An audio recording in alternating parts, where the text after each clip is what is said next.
आज इस बुलेटिन में बात होगी नीतीश की नई सरकार की, तेजस्वी यादव के बड़े दावे की, बात करेंगे भारत जोड़ो न्याय यात्रा की, बंगाल में टीएमसी और कांग्रेस के बीच बनती बात की, जानेंगे तमिलनाडु में डीएमके और कांग्रेस के बीच क्या है सीट बंटवारे का फॉर्मूला, और बुलेटिन के आखिर में बात करेंगे तेलंगाना में जातीय जनगणना की। इसके अलावा और भी कई बड़ी खबरों से आपको करवाएंगे रूबरू, लेकिन तमाम बड़ी खबरों से पहले एक नजर सुर्खियों पर। कांग्रेस सांसद शशि थरूर ने नीतीश के पाला बदलने पर कसा तंज, फिर खोली अपनी डिक्शनरी, बताया स्नॉली गॉस्टर। नीतीश के पलटने पर सपा अध्यक्ष अखिलेश यादव ने नीतीश कुमार पर साधा निशाना, कहा विश्वासघात का नया कीर्तिमान बना है।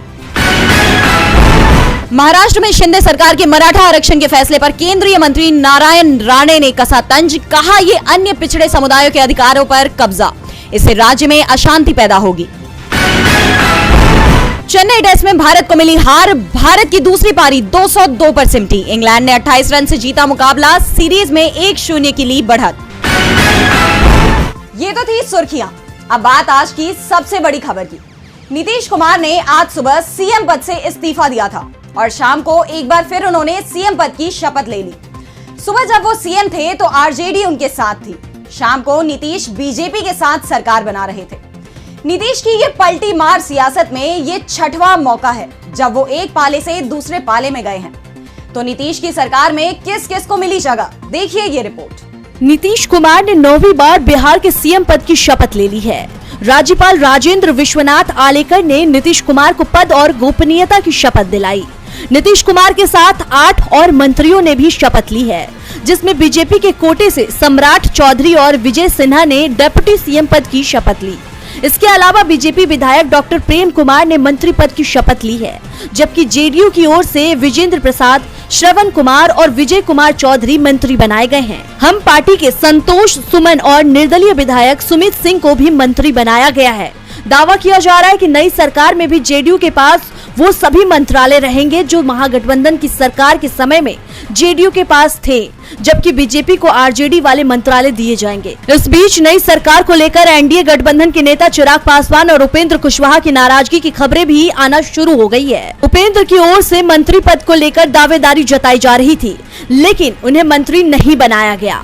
तो चिराग पासवान ने भी साफ कर दिया है कि उनका नीतीश से नीतिगत विरोध था और आज भी कायम रहेगा, इसमें कोई बदलाव नहीं हुआ है। तो दूसरी ओर जीतनराम मांझी और पशुपति पारस की ओर से भी कई सवाल खड़े किए जा रहे हैं। ऐसे में साफ है कि नीतीश ने बीजेपी के साथ आकर सरकार तो बना ली है, लेकिन सरकार चलाना आसान नहीं है। नीतीश की पलटीमार राजनीति से आरजेडी गुस्से में दिखाई दे रही है और अब पूर्व डिप्टी सीएम तेजस्वी यादव ने नीतीश को लेकर बड़ा ऐलान कर दिया है। उन्होंने दावा किया है कि जो कहा है उसे करके दिखाएंगे, शांत नहीं बैठेंगे। तो क्या कहा है तेजस्वी ने जिससे जेडीयू की बढ़ सकती है परेशानी, देखिए ये रिपोर्ट। सरकार हाथ से फिसलने के बावजूद लालू यादव बेहद सधे अंदाज में बयान दे रहे हैं। पूर्व डिप्टी सीएम तेजस्वी यादव भी संयम दिखा रहे हैं, लेकिन नीतीश पर तंज कसने से नहीं चूक रहे। नीतीश कुमार ने दावा किया था कि आरजेडी के मंत्री काम नहीं कर रहे थे और सीएम के इसी बयान पर तेजस्वी ने कहा कि 17 महीने की सरकार देख ले, सबसे ज्यादा काम उन्हीं विभागों में हुआ जिसके मंत्री आरजेडी के विधायक थे। जिस विभाग से बिहार के लोगों को नौकरियां मिली, बिहार में निवेश आया, उस विभाग का मंत्री हमारा है तो हम क्रेडिट क्यों ना ले। बीजेपी और जेडीयू की सरकार के 17 साल और हमारे 17 महीने की तुलना होनी चाहिए। एक विभाग ने वर्ल्ड रिकॉर्ड बनाने का काम किया। एक विभाग से 70 दिनों के भीतर 2 लाख से ज्यादा नियुक्ति पत्र बांटने का काम किया गया। 26 जनवरी को राज्यपाल ने अपने भाषण में भी 3.5 लाख सरकारी नौकरी देने की बात कही। यह किसके राज में हुआ, यह किसका विजन था? नीतीश कुमार पर तंज कसते हुए आरजेडी नेता ने कहा कि जो थके हुए मुख्यमंत्री थे उनसे हमने बहुत ज्यादा काम करा लिया। मैं उन पर कोई व्यक्तिगत कमेंट नहीं करूंगा, लेकिन एक बात कहूंगा कि अभी खेल शुरू हुआ है, खेल अभी बाकी है। मैं जो कहता हूं वो करता हूं। आप लिख कर ले लीजिए, जनता दल यूनाइटेड पार्टी 2024 में ही खत्म हो जाएगी। ये निश्चित रूप से लिख कर रख लीजिए। मेरा स्पष्ट रूप से मानना है कि जनता हमारे साथ है। मैं बीजेपी को धन्यवाद देता हूं कि उन्होंने जेडीयू को अपने साथ ले लिया। बिहार में उस समय खेल हो रहा था जब कांग्रेस की भारत जोड़ो न्याय यात्रा वहां प्रवेश करने वाली है। बीजेपी पहले से ही कांग्रेस की इस यात्रा से डरी हुई थी।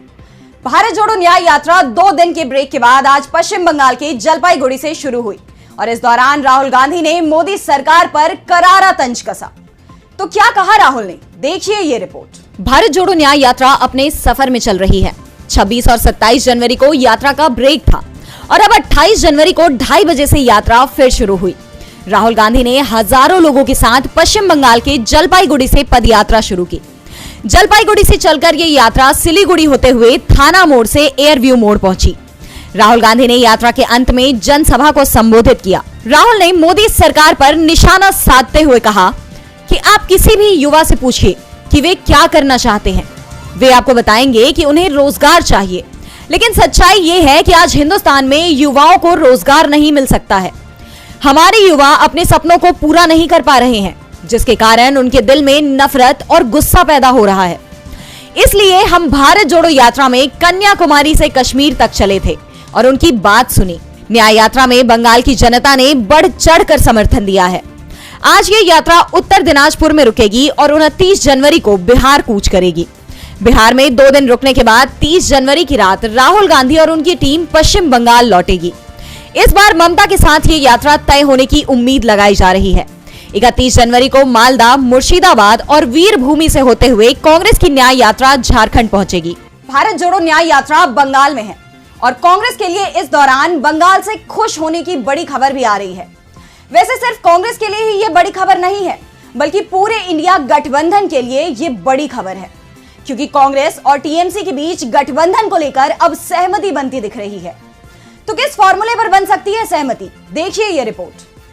बिहार में इंडिया गठबंधन को झटका लगा तो देश के दूसरे हिस्से में अब गठबंधन को मजबूत करने की कोशिश तेज हो गई है। नए सिरे से सीट बंटवारे की रणनीति तैयार की जा रही है। पहले जिन राज्यों में टकराव के हालात थे, वहां अब बात बनती दिखाई दे रही है। पंजाब और बंगाल में इंडिया के बीच सीट बंटवारे की तस्वीर अब साफ होने लगी है, खास तौर पर पश्चिम बंगाल में है। पहले ममता बनर्जी सभी 42 सीटों पर टीएमसी उम्मीदवार उतारने का ऐलान कर चुकी थी, लेकिन अब यहाँ एक बार फिर टीएमसी और कांग्रेस के बीच सीट बंटवारे पर बातचीत शुरू हो गई है। दावा किया जा रहा है कि जल्दी ही ममता बनर्जी और राहुल गांधी के बीच बात हो सकती है। पार्टी अध्यक्ष मल्लिकार्जुन खड़गे भी बंगाल आ सकते हैं। वैसे दावा किया जा रहा है कि ममता बनर्जी, जो पहले कांग्रेस को 2 सीटों से ज्यादा देने को तैयार नहीं थी, उन्होंने अपना रुख नरम किया है और कहा जा रहा है कि टीएमसी की ओर से कांग्रेस के 2 से 3 और सीटें छोड़ने की पेशकश हो सकती है। यानी बंगाल की 42 लोकसभा सीटों में से कांग्रेस को 4 से 5 सीटें मिल सकती है, जबकि टीएमसी 37 से 38 सीटों पर चुनाव लड़ सकती है। फिलहाल गठबंधन को लेकर बातचीत नए सिरे से शुरू हुई है और जल्द ही गठबंधन का ऐलान हो सकता है। इंडिया गठबंधन में सीटों के बंटवारे पर सिर्फ बंगाल में ही डील तय नहीं हो रही है, बल्कि दूसरे राज्यों में भी अब इस पर चर्चाएं तेज हो गई हैं। आज तमिलनाडु में डीएमके ऑफिस में कांग्रेस और डीएमके के बीच सीटों के बंटवारे पर बात हुई। तो क्या हुआ बैठक में, देखिए ये रिपोर्ट। लोकसभा चुनाव से पहले देश में सियासी हलचल तेज हो गई है। इस बीच इंडिया में सीट बंटवारे को लेकर पेंच सुलझते दिखाई दे रहे हैं। कांग्रेस दक्षिण में अपनी पकड़ को मजबूत करते हुए डीएमके के साथ सीट बंटवारे को लेकर मीटिंग की। ये बैठक चेन्नई स्थित डीएमके हेडक्वार्टर अन्ना अरिवलय में हुई है। इसमें कांग्रेस की ओर से सलमान खुर्शीद और मुकुल वासनिक शामिल हुए हैं। कांग्रेस ने इस बार डीएमके से 18 सीटों की मांग की है। पार्टी का दावा है कि 2022 में राहुल गांधी की भारत जोड़ो यात्रा तमिलनाडु से निकली थी। उसके बाद से राज्य में कांग्रेस का आधार तेजी से बढ़ा है। 2019 लोकसभा चुनाव में कांग्रेस ने यूपीए गठबंधन में राज्य की 39 सीटों में से 9 पर चुनाव लड़ा था। यूपीए गठबंधन की 7 पार्टियों को राज्य में 38 सीटें मिली थी। डीएमके 20 सीटों पर लड़ी और सभी सीटों पर जीती। वहीं कांग्रेस 9 सीटों पर लड़ी और 8 पर जीती थी। 10 सीटें अलायंस के अन्य दलों के खाते में गई थी। सिर्फ 1 सीट पर यूपीए गठबंधन को हार मिली थी और ये सीट एआईएडीएमके के पास गई थी। तब वो बीजेपी के साथ गठबंधन में थी, लेकिन इस बार एआईएडीएमके एनडीए से अलग हो गई है। इंडिया में सीट शेयरिंग को लेकर चल रहे विवादों के बीच शुक्रवार को तमिलनाडु के मुख्यमंत्री और डीएमके चीफ स्टालिन ने कहा था कि इंडिया को एकजुटता दिखाने की जरूरत है। उन्होंने कहा था, भाजपा के खिलाफ पड़ने वाले वोट बंटने नहीं चाहिए। हम सभी का एक ही उद्देश्य होना चाहिए। हमें बीजेपी को फिर से सत्ता में नहीं आने देना है। कांग्रेस और डीएमके के बीच सीट बंटवारे का जल्दी ही ऐलान हो जाएगा, जिससे बीजेपी की नींद उड़ती दिखाई दे रही है। तो दूसरी ओर कांग्रेस अध्यक्ष मल्लिकार्जुन खड़गे ने दावा किया है कि आजकल पीएम मोदी की भी नींद उड़ी हुई है। तो क्यों पीएम मोदी की नींद उड़ी है, देखिए ये रिपोर्ट। कांग्रेस प्रमुख मल्लिकार्जुन खड़गे ने शनिवार को मणिपुर के हालात पर गहरी चिंता जताई। इसको लेकर उन्होंने शनिवार को केंद्रीय गृह मंत्री अमित शाह को पत्र लिखा। पत्र में उन्होंने कहा कि प्रधानमंत्री नरेंद्र मोदी की लगातार चुप्पी और निष्क्रियता पूर्वोत्तर राज्य के लोगों के साथ अन्याय है। खड़गे ने पत्र में शाह से आग्रह किया कि मणिपुर में एक बार फिर से लोकतंत्र और कानून का शासन कायम करने के लिए तत्काल दखल देने की जरूरत है। उन्होंने कहा, मैं आपको बहुत गहरी चिंता के साथ पत्र लिख रहा हूँ। मणिपुर में हिंसा भड़के करीब 9 महीने हो चुके हैं। स्थिति बद से बदतर हुई है। पत्र में उन्होंने राज्य के हालिया घटनाक्रमों का जिक्र किया है, जिसमें दावा किया गया है कि 24 जनवरी को इम्फाल के ऐतिहासिक कांगला किले में मंत्रियों, सांसदों, विधायकों की एक बैठक बुलाई गई थी। इसकी केंद्रीय और राज्य सुरक्षा बलों ने सुरक्षा की। उन्होंने दावा किया कि कई सदस्यों को सशस्त्र समूह द्वारा इस बैठक में भाग लेने के लिए मजबूर किया गया था। इतना ही नहीं, मणिपुर प्रदेश कांग्रेस कमेटी के प्रमुख और वांगखेम से विधायक केशम मेघचंद्र को इस बैठक के दौरान बुरी तरह से पीटा गया और प्रताड़ित किया गया। उन्होंने कहा, ये घटना केंद्रीय और राज्य सुरक्षा बलों और खुफिया कर्मियों की भारी मौजूदगी के बावजूद हुई। खड़गे ने कहा, लोकतांत्रिक प्रक्रियाओं को नुकसान पहुंचाने के लिए आज तक मणिपुर के मुख्यमंत्री एन बीरेन सिंह के खिलाफ गृह मंत्रालय की ओर से कोई कार्रवाई नहीं की गई है। उन्होंने आगे कहा, यह शर्मनाक है कि मणिपुर के मामले में प्रधानमंत्री की चुप्पी रणनीति का हिस्सा लगती है। तो वहीं आज कांग्रेस के राष्ट्रीय अध्यक्ष मल्लिकार्जुन खड़गे 28 जनवरी को उत्तराखंड के देहरादून पहुंचे हैं। यहां से उन्होंने कांग्रेस के लिए लोकसभा चुनाव कैंपेन की शुरुआत की है। सम्मेलन में खड़गे ने केंद्र सरकार की नीतियों पर सवाल उठाए।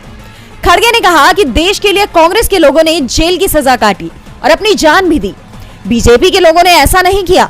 उन्होंने कहा कि मोदी के सपने में नेहरू जी, इंदिरा गांधी, राजीव गांधी, सोनिया गांधी आते हैं। राहुल गांधी तो मोदी को सोने नहीं दे रहे हैं। देश के लिए इंदिरा गांधी ने जान दी, राजीव गांधी ने जान दी। नेहरू जी, महात्मा गांधी देश की आजादी के लिए कई साल जेल में रहे। बीजेपी के लोग डर रहे हैं। और बुलेटिन की आखिर में बात तेलंगाना सरकार के बड़े ऐलान की। लोकसभा चुनाव में कांग्रेस ओबीसी का मुद्दा एक बार फिर से उठाने की तैयारी में है। राहुल गांधी लगातार जातीय जनगणना की बात कर रहे हैं और अब कांग्रेस की तेलंगाना सरकार ने इसे लेकर बड़ा ऐलान कर दिया है। तो क्या है ये ऐलान, देखिए ये रिपोर्ट। तेलंगाना के मुख्यमंत्री ए रेवंत रेड्डी ने शनिवार को ऐलान किया कि राज्य सरकार जल्द ही जाति आधारित जनगणना कराएगी। एक सरकारी बयान में कहा गया है कि सीएम रेड्डी ने अल्पसंख्यकों, पिछड़े वर्गों और आदिवासी कल्याण विभागों के साथ ही इससे संबंधित मुद्दों पर एक बैठक की। इस बैठक में सीएम ने अधिकारियों को जाति आधारित जनगणना करने के लिए काम शुरू करने का निर्देश दिया। आंध्र सरकार के ऐलान पर कांग्रेस नेता राहुल गांधी ने तेलंगाना के मुख्यमंत्री को बधाई दी है। राहुल गांधी ने कहा कि जातिगत जनगणना न्याय की पहली सीढ़ी है, क्योंकि किसी भी समाज की सामाजिक और आर्थिक सेहत जाने बिना उसके लिए सही योजनाएं बना पाना असंभव है और जातिगत जनगणना ही देश की समृद्धि में समाज के हर तबके की न्यायपूर्ण भागीदारी सुनिश्चित करने का उपाय है। मुख्यमंत्री रेवंत रेड्डी और तेलंगाना सरकार को न्याय की दिशा में पहला कदम बढ़ाने पर बधाई। बता दें कि तेलंगाना में कांग्रेस सरकार बड़ी कवायद कर रही है। 10 साल के बाद पहली बार बीआरएस सरकार को उखाड़ फेंकने में कामयाब रही कांग्रेस सरकार के मुखिया सीएम रेवंत रेड्डी ने कहा कि उनकी सरकार पूरे राज्य में जातीय जनगणना की तैयारी कर रही है। उन्होंने कहा कि चुनाव से पहले कांग्रेस पार्टी ने जातीय जनगणना कराने का वादा किया था। अब सरकार जनगणना कराने की तैयारियां कर रही है। राज्य के बड़े अधिकारियों के साथ बैठक में सीएम रेवंत रेड्डी ने अल्पसंख्यकों, पिछड़े वर्गों और आदिवासी कल्याण विभागों से संबंधित मुद्दों पर बैठक कर जातीय जनगणना कराने का निर्देश